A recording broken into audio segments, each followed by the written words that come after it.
শুধু স্ত্রীর সাথে খারাপ ব্যবহার করার কারণে কিয়ামতের ময়দানে আল্লাহ পাক হাজার হাজার স্বামীদেরকে আল্লাহ পাক জাহান্নামের মধ্যে ঢুকিয়ে দেবেন।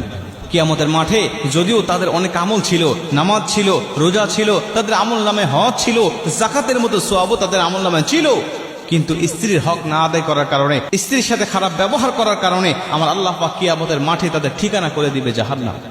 আল্লাহ পাক ওই সমস্ত স্ত্রীগুলোকে ডাক দিবেন, ডাক দিয়ে বলবেন, বলো তোমার স্বামীর সম্বন্ধে তোমার কোনো অভিযোগ আছে? স্ত্রী ডাক দিয়ে বলবে, ইয়া আল্লাহ, হ্যাঁ, আমার স্বামী আমার হকগুলো আদায় করে নাই, আমার স্বামী আমার হক আদায় করে নাই, সে আমার উপরে জুলুম করেছে, নির্যাতন করেছে, সে আমার হকগুলো আদায় করে নাই। আমার আল্লাহ বলবে, তুমি কি তাকে ক্ষমা করবে? স্ত্রী যদি বলে, আল্লাহ আমি তাকে ক্ষমা করে দিলাম, আমার আল্লাহ বলবে, যাও তোমরা দুজনেই জান্নাতি। কিন্তু স্ত্রী যদি বলে, আল্লাহ আমি তাকে ক্ষমা করতে পারবো না, কারণ এতটা জুলুম করেছে, আমি শুধুমাত্র এই কিয়ামতের ময়দানের অপেক্ষায় ছিলাম যে কিয়ামতের ময়দানে আল্লাহর কাছে আমি অভিযোগ করব, কারণ দুনিয়াতে আমার অভিযোগ শোনার মতো কোনো ব্যক্তি ছিল না।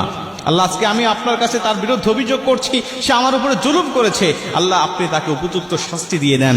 আমার আল্লাহ পাক তখন ওই স্বামীকে ঠেকিয়ে দিবেন।